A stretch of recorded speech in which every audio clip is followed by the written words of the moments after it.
बाबा का आशीर्वाद बना रहे और बाबा का दर्शन हमेशा जब भी मुझे मौका मिला है मैंने किया है और यही प्रार्थना करता हूँ कि आम लोगों का जीवन बेहतर हो।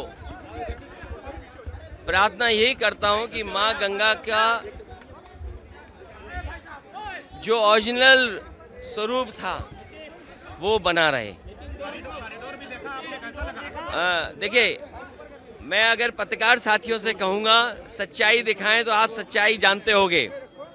मुझे याद है जिस समय कॉरिडोर बनने का सबसे पहला फैसला लिया गया था उस समय कैबिनेट समाजवादी सरकार की थी और जो मकान लेने की शुरुआत भी उसी समय हुई थी।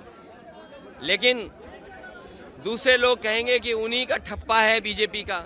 ऐसा नहीं है। समाजवादी सरकार में भी पहले कैबिनेट के जो फैसले थे कॉरिडोर को लेकर के, मैं समझता हूं आप जानते होंगे कि जहां पर लैंड एक्विजिशन होने का काम शुरू हुआ था। देखिए, समय समय पर राजा महाराजाओं ने और कोई जो भी सरकार रही है समय समय पे और हिस्ट्री उसको बर्बाद किया है। आप कहीं भी उन्हें देख लें, अगर कोई यहाँ आता है किसी भी जगह जाता है तो वो अपनी पुरानी हेरिटेज देखना चाहता है कि उनके पूर्वजों ने किस तरीके से सजोया था। पूर्वजों की चीज़ों को हमें संरक्षण कर करके अगली पीढ़ी को और कैसे बेहतर करके देके जाएं, ये हमारी जिम्मेदारी बनती है। क्योंकि जब मैं दर्शन के लिए निकला, आपको याद होगा बाबा के पास एक बहुत ही प्राचीन वृक्ष था, वो किसने गिरा दिया? तो ऐसी बहुत सी चीज़ें हैं जिन पर उंगली उठाई जा सकती है, लेकिन अच्छा काम करते रहना चाहिए। और सवाल ये है कि जो हमारे धार्मिक स्थानों पे अगर इंफ्रास्ट्रक्चर बेहतर होगा तो चीज़ें अच्छी होंगी। लेकिन माँ गंगा की सफाई कहाँ हुई? और जिस नाव पर जिस शहर से निकले थे लोग, अगर 3 स्टार की कैटेगरी में वो शिप था तो क्या उसमें बाढ़ नहीं था? और माँ गंगा की सफाई बिना और नदियों की साफ हुए नहीं हो सकती। गोमती नदी को साफ होना था, इन्होंने सफाई रोकी है। वर्णा नदी की सफाई हो रही थी। अगर आज ही अपना विकास दिखाना चाहते हैं तो वर्णा नदी पे जो समाजवादी सरकार ने काम शुरू किया था वो क्यों काम रोका इन्होंने? उसका जिम्मेदार कौन है? गोमती नदी को बर्बाद करने का जिम्मेदार कौन है? यमुना नदी को बर्बाद करने का जिम्मेदार कौन है? ये बीजेपी के लोग हैं जिन्होंने और नदियों को बर्बाद किया है। जो इतना बड़ा आयोजन इन्वेस्टमेंट मीट हो रही है, हमें खुशी है कि इन्वेस्टमेंट आए। मैं बाबा से भी प्रार्थना करूंगा कि बीजेपी के लोगों की कोई बात झूठी ना निकले। मैं बाबा से एक बार फिर प्रार्थना करता हूं, एक मिनट, मैं बाबा से फिर प्रार्थना करता हूं उनके स्थान पे खड़ा होकर के कि भारतीय जनता पार्टी की कोई बात झूठी ना निकले। अगर उन्होंने ये कहा है कि 20 लाख करोड़ का इन्वेस्टमेंट ही उनके नाम पर प्रधानमंत्री ने शिलान्यास की थी, वो डॉक्टर राम मनोहर लोहिया इंस्टीट्यूट में 9th फ्लोर में चल रही हो, और जो लोक भवन समाजवादियों ने बनाया हो वहाँ पर पूर्व प्रधानमंत्री अटल बिहारी वाजपेयी जी को अकेला खड़ा कर दिया हो, जो इंटरनेशनल स्टेडियम बनाया जो भगवान विष्णु के नाम पर था उसमें आपने प्रधानमंत्री जी का नाम जोड़ दिया, हमें कोई आपत्ति नहीं। लेकिन आपको शपथ करने के लिए भी कोई ऐसा स्थान नहीं मिला जहाँ आप शपथ ले सकते थे, आपको उसी स्टेडियम में आना पड़ा। अभी देखा होगा आपने, हमारे मुख्यमंत्री जी हाथ हिलाते हुए जा रहे थे, ऐसा लग रहा था ये क्रिकेट के बहुत पुराने रिटायर्ड खिलाड़ी हैं। अरे भाई, बल्ला उनको दे दो, बॉल हमें दे दो, अगर बीच का स्टंप ना उड़ा दे तो कहिएगा आप। राम के बाद लक्ष्मण पे भी आपत्ति हो गई। अरे भाई, क्या कहते हो यार, हम तो राम लक्ष्मण जितने भगवान जितने, अभी देखिए अभी केस की बात कर रहे थे आप, जब मैंने ये कहा कहीं भी हम पूछते हैं हम लोग, मैं पेड़ को पूछता हूँ, जब मैं इसमें घुसा तो मैंने यहाँ के सिक्योरिटी और यहाँ के लोगों से पूछा कि ये जो पेड़ के लिए बनाया हुआ है इसमें पेड़ कौन सा लगाया है? कोई पेड़ का नाम नहीं बता पाया।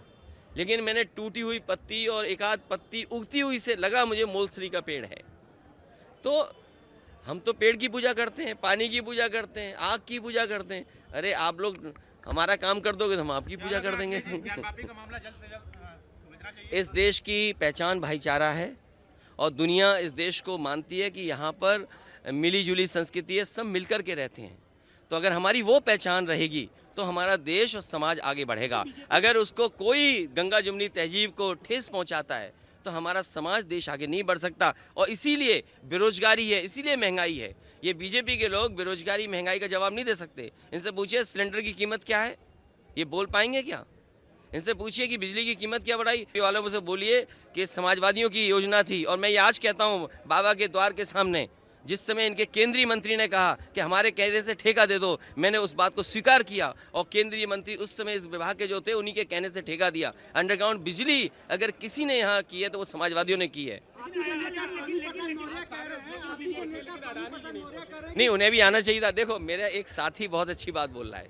देखिए, ये बुरा वक्त जब होता है तो उस समय असली दोस्त की पहचान होती है। और इसीलिए गाने बने हमारे यहाँ, दोस्ती हम नहीं छोड़ेंगे। न जाने कितने गाने बने हैं दोस्ती पर, और दोस्ती की पहचान बुरे वक्त पे होती है। इसलिए मैं कहूँगा बीजेपी के दोस्तों को अपने दोस्त की मदद करनी चाहिए। इस बुरे वक्त पे उसके साथ खड़ा दिखाई देना चाहिए।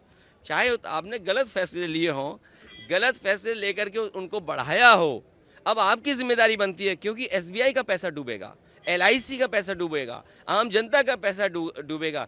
कम से कम अपनी पहचान ये दिखाइए कि वो आपके सच्चे मित्र थे, और सच्चे मित्र को उनके साथ खड़ा दिखाई देना चाहिए, तभी हम गाने गा पाएंगे, वो जोड़ी वाले जो भी होते हैं दोस्त के गाने। मोदी जी कह रहे हैं अकेले सब पे भारी। अरे यार, यहाँ अडानी सब पे भारी है, तुम कह रहे एक भारी है पूरे। देखिए ये मैं आपसे कहता हूँ, सबसे कहता हूँ, धर्म जैसा है वैसा हमें स्वीकार करना होता है। हम उस पर कोई टिप्पणी नहीं कर सकते हैं। आज सवाल धर्म का नहीं है, सवाल इन्वेस्टमेंट मीट से नौकरी रोजगार का है। ये जो इन्वेस्टमेंट आ रहा है, इसमें इंसेंटिव क्या देंगे? जो कारखाना उद्योग लगाने आ रहे हैं, आखिर उन्हें मिलेगा क्या? उन्हें मिलेगा क्या? जब तक आप ज़मीन नहीं देंगे, बिजली नहीं देंगे, टैक्स में सहूलियत नहीं देंगे, या कोई इंसेंटिव नहीं दोगे, तो वो क्यों आपके यहाँ इन्वेस्ट करेंगे? वो जाके मध्य प्रदेश में इन्वेस्ट कर देंगे, गुजरात में कर देंगे, महाराष्ट्र में कर देंगे, वेस्ट बंगाल में कर देंगे, तेलंगाना में कर देंगे। तो इसलिए हमारे बाबा मुख्यमंत्री जी के सामने दिल्ली वाले लोगों ने बड़ी परेशानी पैदा कर दी है कि हमारे मुख्यमंत्री जी क्या इंसेंटिव देंगे। और मुझे लगता है कि बाबा हमारे मुख्यमंत्री जी इतने कंजूस हैं, किसी को इंसेंटिव नहीं दे सकते। उन्होंने माहौल दिया है यूपी में रोजगार आने। अरे माहौल से नहीं बनना, इंसेंटिव से कोई कारोबार आएगा। और हमारे मुख्यमंत्री जी इतने कंजूस हैं कि कोई इंसेंटिव नहीं देने वाले।